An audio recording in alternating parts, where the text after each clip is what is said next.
ลองการจ่ายอันเข้ามาแหละในอย่างในเวียงจันทน์เมืองลาวนี่ค่ะเนาะคือ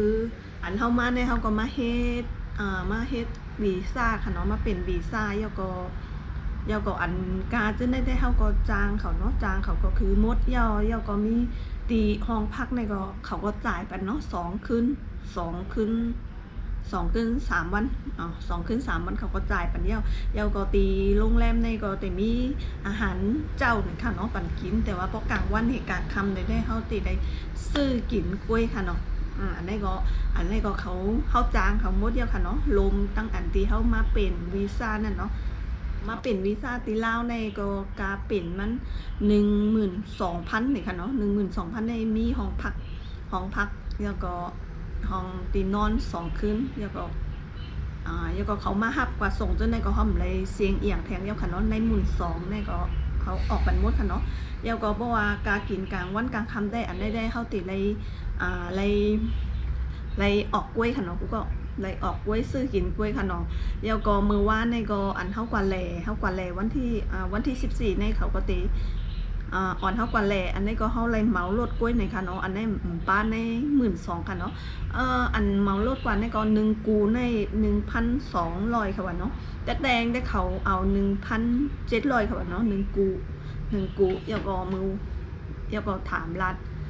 มก็ว่าลดอะไรเนี่ยเขาก็ลดไป 1,200 ค่ะเนาะกว่าแรงมือว่า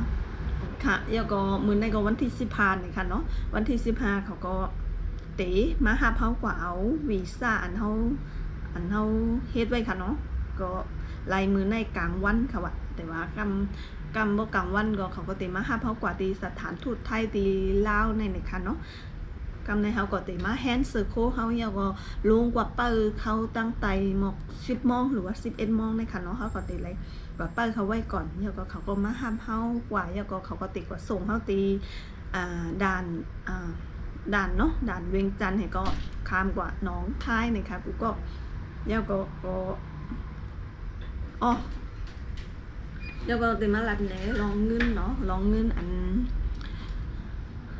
อย่างมือว่าอันมือเขามาใหม่มือเขาจะเข้ามาเขาแลกไว้เงิน 2,000 เหมือนกันเนาะ 2,000 ในไรมา 900,000ได้ 900,000แล้วก็กากินวันอันตั้งสุดก็กว่าหากินกาคำเนาะแล้วก็กว่าแหล่กาดกันในเนาะกว่าหากินแล้วก็มือว่าก็กว่าแหล่แล้วก็ซื้อกินเจอแน่เนาะอันนั้นก็มดเนี่ยค่ะเนาะ 2,000 ใน 900,000นี่ก็มดเนี่ยค่ะเนาะป้อเนี่ยค่ะก็ยาวก็อะไรกว่าแลกแทง500นี่ก็อะไร300,000หลาย300,000หลายพันก็มั่วว่า300,000ปลายกันเนาะแล้วก็ทำกว่าหาซื้อกินแทงกูก็กว่าหาซื้อกินแทงก็เหลือกันได้ค่ะกูก็เนี่ยเหลืออยู่กันได้ค่ะเนาะ2,000หาเนี่ยเหลือกันได้อันนี้ 2,000 อันนี้พันก็เป็น 4,000 อันนี้ทำ500อันนี้ก็500ก็2,500หรือกันได้ค่ะเนาะ2,500เนี่ยต่ำนับมาเหมือนได้นะเหมือนได้นำไปเลยกว่าหาซื้อกินอย่างกูก็2 วันค่ะเนาะวันที่13 14 2 วันไว้ค่ะเนาะหมดกว่า 2,500 หมดกว่า 2,500มันก็แต่ง2 วัน 2,500นี่ก็กาอยู่เนาะเพราะว่าเขาวนแบบว่าเขาอยู่กรุงเทพได้มันก็กาเนาะเพราะว่าอัน 2,500นี่เพราะว่าป้ากาโลดอันเขาเหมากว่าเนาะเขากว่าซื้อกินกล้วยใน 2,500ก็ถูกนะมันก็กว่ากาอยู่เพราะว่าตั้งในก็เหมือนจะว่าเขากับซื้อส้มตำจนในมันก็กามันก็เป็นดี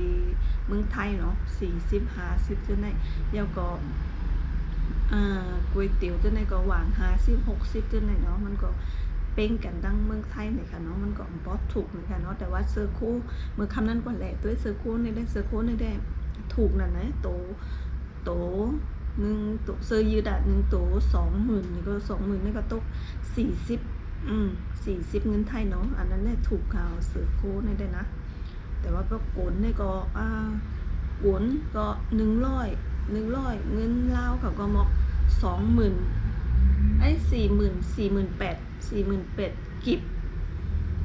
48,000กิบนี่ก็ตกหมอก95ก็เกือบ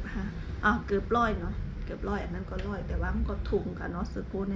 แต่ว่าของกินไม่ได้กาขันก็เป็นดังเมืองไทยนี่ค่ะเนาะกูก็เมืองเขาสองห้างหลีนี่ก็มันได้ต่อไปคือการเป้งเมืองไทยค่ะเนาะตั้งในมันก็เป้งหมอกเมืองมานเท่าค่ะเนาะแล้วเป้งหมอกตองกี้อยู่เนาะแต่ว่าให้มันคือกาเป็นเมืองไทยได้มันก่อนไปคือกาเป็นเมืองไทยค่ะเนาะกูก็ออกขากูก็อันนี้ก็คลิปมาเที่ยวเมืองลาวเนี่ยก็มีกันนายก็ในกันนะเพราะว่าแต่ก็เขาเก่งเนี่ยก็จอยกดไลค์กดแชร์กดซับสไครป์บัดอีกนึงในค่ะเนาะก็ยินจมใหญ่ๆน้ำเนาะตีคำว่าตัวมาปั่นเอ็นปั่นแห้งในค่ะกูก็ขอย้อนมือก่อนในค่ะเนาะพอยากันแทงกำก็ฝั่งไทยเอาในค่ะเนาะกูก็ย้อนมือก่อนค่ะในซุ้มค่ะ